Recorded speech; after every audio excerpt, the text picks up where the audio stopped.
ভিজিতের হাত থেকে জিৎ মুখার্জিকে রক্ষা করলো শিবপ্রসাদ গাঙ্গুলি। হ্যাঁ বন্ধুরা, এমনটাই দেখা যাবে। বিস্তারিত জানতে ভিডিওটিকে লাইক দিয়ে চ্যানেলটি সাবস্ক্রাইব করে দেখতে থাকুন। গল্পের শুরুতেই দেখা যাবে তটিনী শিবপ্রসাদের কাছে এসে বলে যে দেখো দেখো, ছোটকা অন্যায় করেছে, আমাদের সঙ্গে অনেক অন্যায় করেছে। তাই বলে ছোটকার এই বিপদের দিনে আমরা যদি তার পাশে না দাঁড়াই তাহলে কেমন হবে বলো? সে তো আমাদেরই আত্মীয়, আমারই ছোটকা। তখনই শিবপ্রসাদ বলে, তটিনী আমি তোমার কথা বুঝতে পারছি তটিনী, কিন্তু কি করব বলো? ওই জিৎ মুখার্জি, বাবিন মুখার্জি আমার সঙ্গে কম অন্যায় করেনি, এমনকি তোমার সঙ্গেও কম অন্যায় করেনি। আমি কিন্তু আড়াল থেকে সবকিছু দেখেছি যে বাবিন মুখার্জি আর জিৎ মুখার্জি ওই কর্ণ চ্যাটার্জি আর বিজিতের সঙ্গে হাত মিলিয়ে এই সবকিছু করছে। আর এখন যে বিজেদের সঙ্গে হাত মিলিয়ে জিৎ মুখার্জি এরকম নোংরা প্ল্যান করছে না, তার কোনো প্রমাণ কিন্তু নেই। আর আমি কিন্তু শিওর হতে পারছি না। তখনই তটিনী বলে, আমি বুঝতে পারছি তুমি কি বোঝাতে চাইছো। দেখো আমিও বুঝতে পারছি তোমার বিষয়টা, কিন্তু তুমি আমার কথা একটু শোনো, একটু মন দিয়ে শোনো না আমার কথা। তখনই শিবপ্রসাদ বলে, হ্যাঁ বলো। তখনই তটিনী বলে, দেখো যা হবার হয়ে গেছে, তা কিন্তু কিন্তু কাকিমণির কান্না আমার সহ্য হচ্ছে না। এদিকে আয়ুষী, আরাধ্যা ওরাও একেবারে ভেঙে পড়েছে। তখনই তখনই যে শিবপ্রসাদ বলে, আমি বুঝতে পেরেছি তুমি কি বুঝাতে চাইছো, চিন্তা করো না, আমি দেখছি কি করা যায়। তখন তটিনী বলে, কিন্তু আমার তবুও ভয় হচ্ছে যে যদি ওরা এই নোংরা প্ল্যান করে তাহলে তোমার তো ক্ষতি হতে পারে। তখনই শিবপ্রসাদ বলে, তটিনী ভুলে যাচ্ছ আমি কে? আমি পরশুরাম, আমি একজন অফিসার। তাই আমাকে আমাকে কেউ মারতে পারবে না। আমি এত সহজে মরবো না। এই শহরটাকে আমি ক্রাইম মুক্ত করব, অপরাধ দমন করে সবাইকে ন্যায় বিচার পাইয়ে দেব। এত সহজে এই পরশুরামের মৃত্যু হবে না তটিনী, তুমি একদম ভেবো না তটিনী। তখনই তটিনী বলে, আচ্ছা ঠিক আছে। অন্যদিকে দেখা যায় যে ত্রিপর্ণা একেবারে ভেঙে পড়ে, অসুস্থ হয়ে পড়লে তখন সেখানে ভূমিকা গিয়ে বলে, মা আপনি কিন্তু বেশি বেশি এখন এরকম করছেন। দেখুন আপনি যদি খাবার না খান আপনি অসুস্থ হয়ে পড়েছেন, আরো বেশি অসুস্থ হয়ে পড়বেন। তখন বাবা এলে কি বলবো আমরা বলুন?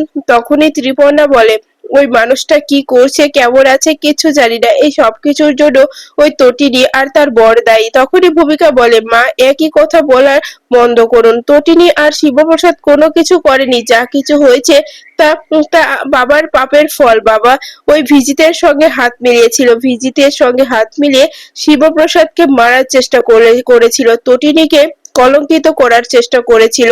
সেসব কিছু আপনিও জানেন, আমরাও জানি, সবাই জানে। তাই এসব কথা বন্ধ করুন মা, এসব কথা বলবেন না। তখনই বাবিন বলে, ভূমিকা তুমি আমার মায়ের সঙ্গে চোখ রাঙিয়ে কথা বলবে না। তখনই ভূমিকা বলে, আমি চোখ রাঙিয়ে কথা কখন বললাম? আমি তো শুধু মাকে বুঝালাম যে মা যেন এসব কথা না বলে। তখনই বাবিন বলে, কেন কেন তুমি ওদের হয়ে কথা বলো ভূমিকা? তুমি আমাদের বাড়ি থাকছো, আমাদের বাড়ি খাচ্ছ, আমারই স্ত্রী হয়ে আছো, তাহলে তুমি আমাদের সাপোর্ট না করে ওই তটিনী আর শিবপ্রসাদকে সাপোর্ট কেন করো বলো? তুমি সবসময় আমাদেরকে কেন হ্যারাস করো, কেন অপমান করো? তখনই ভূমিকা বলে, ভুল বললে তুমি। দেখো আমি তোমাদের অপমান করছি না, আমি তোমাদের কোনো কোনো কিচ্ছু করছি না, আমি শুধু সত্যের পথে থাকছি, আমি ন্যায়ের পথে থাকছি। তুমি খুব ভালো করেই জানো যে আমি ন্যায়ের পথে থাকি, আমি মিথ্যাকে আশ্রয় দিই না, অন্যায়কে সাপোর্ট করি না। তোমরা ভালো হয়ে যাও, তোমরা ফিরে এসো, তাহলে দেখবে আমি তোমাদেরকেও সাপোর্ট করব, তোমাদের পাশেও থাকবো, যেভাবে আমি তটিনীর পাশে সব সময় থাকি। তখনই বাবিন বলে, ভূমিকা তো এখন এখন এই সমাজে টাকা ছাড়া কিচ্ছু হয় না। আর ন্যায় পথে থেকে টাকা রোজগার করা যায় না? টাকা রোজগার করতে গেলে একটু আধটু এরকম জটিলতার মধ্যে পড়তে হয়, কিন্তু সেটাকে তুমি বুঝতে পারো না। তখনই দেখা যায় ভূমিকা বলে, দেখো দেখো এই সব কিছুর জন্য আজকে তোমার ড্যাড আর নিখোঁজ, তোমার ড্যাডকে কিডন্যাপ করা হয়েছে। সবকিছু জানার পরেও তোমরা এখনো এসব কথা কি করে বলতে পারো বাবি? যদি যদি না হয় তোমার সাথে এরকম কিছু ঘটে যেত। তখনই বাবি চিৎকার করে ওঠে আর বলে, ভূমিকা মুখ সামলে কথা বলো, তোমার সাহস কি করে হয় তুমি এ ধরনের কথা আমাকে বলছো? বলবে না? তখনই ত্রিপর্ণা বলে, ও তো বলবেই, ও তো মজা নিচ্ছে, আমাদের কষ্ট দেখে ও মজা নিচ্ছে। ও তো সবসময় তটিনীর কথাই ভেবেছে, তটিনীকে সাপোর্ট করেছে, তাই এখন তো মজা নেবেই, ও তো তটিনীর দল। তখনই ভূমিকা বলে, মা আপনি ভুল করছেন। দেখুন আমি তটিনীর দল করছি না, আমি যেটা বলি সেটা সত্য বলি, ন্যায় বলি। তাই আমি এখনো ন্যায় পথে কথা বলছি। দেখুন, আমার বিশ্বাস আছে, আমি বিশ্বাস করি যে শিবপ্রসাদ ঠিক একটা না একটা উপায় বের করবেই ড্যাডকে খুঁজে পাওয়ার জন্য। তাই একদম চিন্তা করবেন না, একদম না। এরপরে দেখা যায় তখনই দীপালি বলে, একদম ঠিক বলেছো, ঠিক বলেছো ভূমিকা, এতক্ষণ অবধি কথা হচ্ছে আমি কোনো কথা বলি না। দেখো দেখো ত্রিপর্ণা, তুমি অনেক অপমান করেছো, অনেক ছোট কথা বলেছো আমার মেয়ে তটিনীর নামে, এমনকি আমার জামাইয়ের নামে, কিন্তু এটা কি সত্যি? সত্যি ত্রিপর্ণা, আমার মেয়ে জামাই এতটাও খারাপ না যেটা তুমি বলছো। আমার মেয়ে জামাই অনেক ভালো। দেখো ওরা অন্যরকম, ওরা যেভাবে থাকতে ভালোবাসে ওরা সেভাবেই থাকছে। তাই এসব ব্যাপারে আমাদের নাক না গলালেই চলবে। আর তুমি কি ভেবেছো যে যে জিতকে খুঁজছে না, জিতের কথা ভাবছে না তটিনী? তটিনী এতটাও ফেলনা মেয়ে নয় আমার, তটিনী সবার কথা ভাবে। তটিনীর সঙ্গে কিন্তু জিত কম অন্যায় করেনি, প্রতিনিয়ত অন্যায় করে গেছে। এমনকি যখন জামাইয়ের খোঁজ ছিল না তখন তটিনী এ বাড়িতে উঠলে জিত এ বাড়ি থেকে তটিনীকে বের করেও দিয়েছে, অনেক অপমানও করেছে, অনেক অফারও দিয়েছে, শুধুমাত্র তটিনীকে ছোট করার জন্য। সেসব কথা কিন্তু আমি ভুলে যাইনি। তখনই দেখা যায় যে ত্রিপর্ণা বলে, তার শোধ নিচ্ছ দিদি ভাই? তখনই দীপালি বলে, ছোট এটা কি বলছিস তুই? আমি এসব কথা বলছি না। দেখ, আমি জানি আমার জামাই ঠিক একটা ব্যবস্থা করে নেবে, ও ঠিক জিতকে খুঁজে বের করবেই। জিদের যদি কিছু না হয় জিতকে ফিরে আনবেই শিবপ্রসাদ, তুই একদম চিন্তা করো না ছোট। তখনই দেখা যায় যে তখনই ত্রিপর্ণা বলে, আমি সেই আশায় বসে থাকবো। আমি গিয়েছিলাম শিবপ্রসাদের কাছে।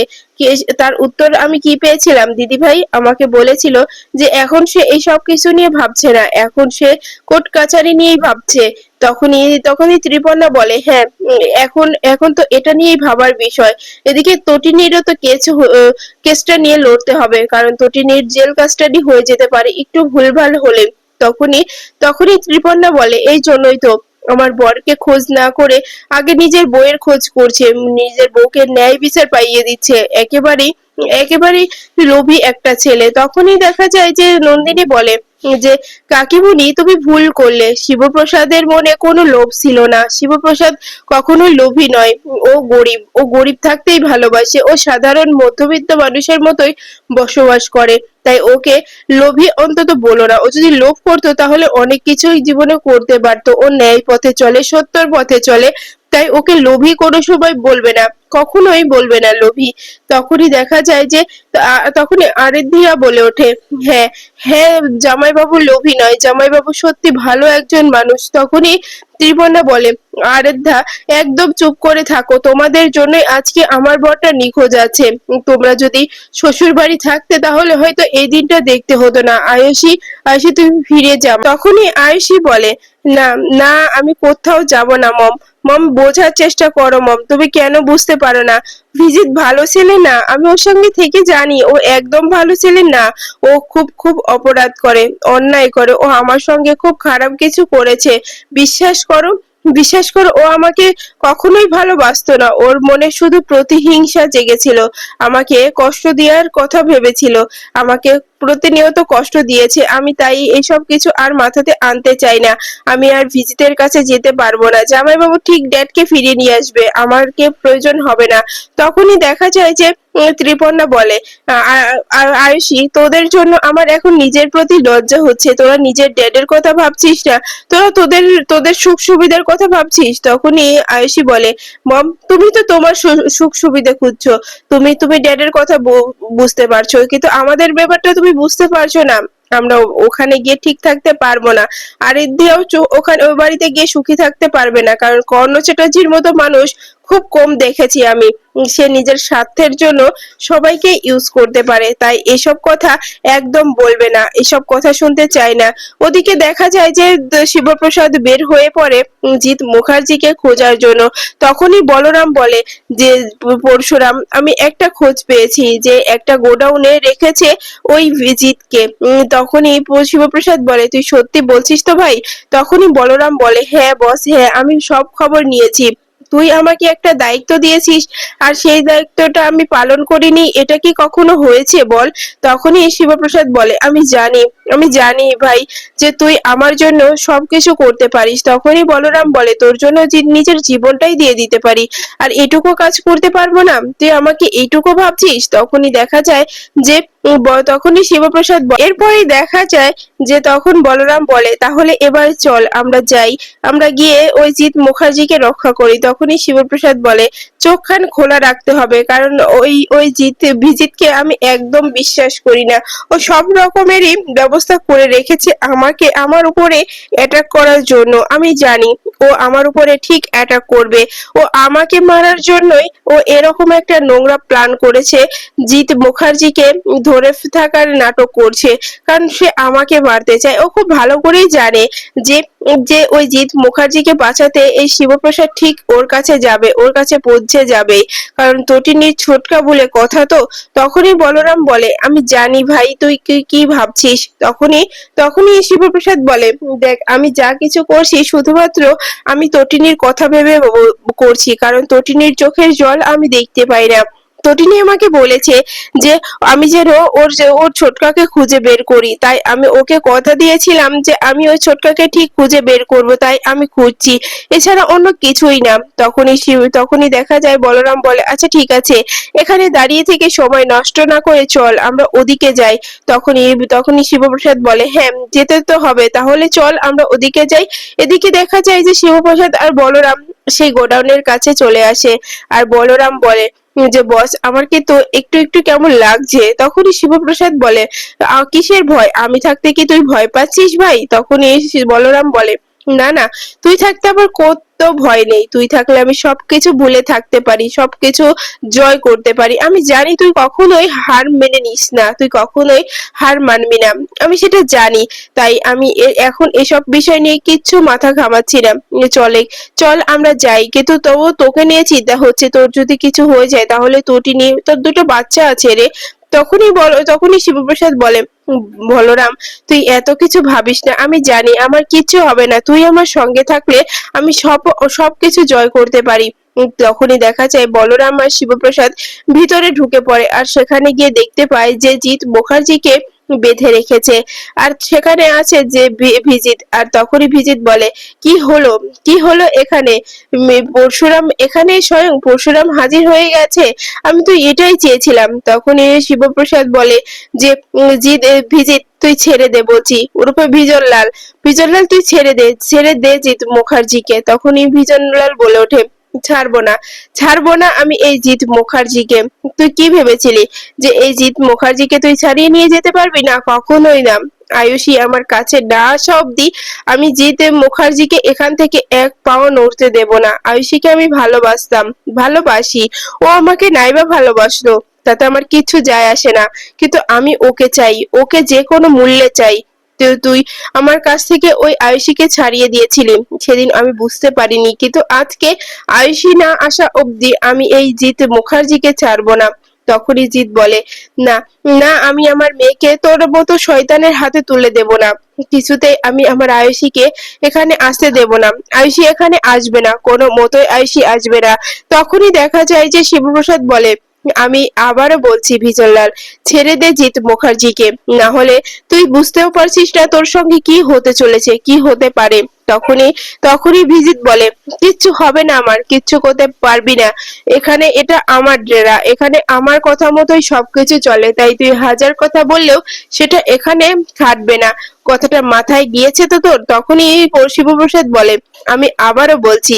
এরপরে দেখা যায় যে ভিজিতের হাত থেকে বন্দুক বের করে জিৎ মুখার্জির মাথায় ধরে আর বলে, এক পাও যদি নড়াচড়া করেছিস তাহলে তাহলে এই জিৎ মুখার্জিকে শেষ করে ফেলবো। তখনই শিবপ্রসাদ বলে, সেটা তুই কখনো করতে পারবি না, তুই খুব ভালো করেই জানিস যে তুই যদি এই ভিজিতকে মেরে ফেলিস তাহলে তোর সঙ্গে কি হতে পারে। তখনই বিজনলাল বলে, আমার সঙ্গে কি হবে সেটা পরে দেখা যাবে, কিন্তু আমার ক্ষমতা সম্পর্কে ধারণা তো এতদিনে হয়ে গেছে, তাই তাই এখন আমি এইসব নিয়ে আর ভয় পাচ্ছি না, আমি কিচ্ছু দেখে ভয় পাচ্ছি না, এবার এই জিৎ মুখার্জিকে মরতেই হবে আমার হাতে। তখনই দেখা যায় যে তখনই শিবপ্রসাদ সেও বন্দুক বের করে বলে, আমি ভালোই ভালোই বলছি, এই পরশুরামের টার্গেট কখনোই মিস হয় না, সেই কথাটা তুই আগেও অনেকবার শুনেছিস আর চোখেও দেখে নিয়েছিস, তাই বলছি যে আমার হাত থেকে বাঁচতে চাইলে তুই সারেন্ডার কর।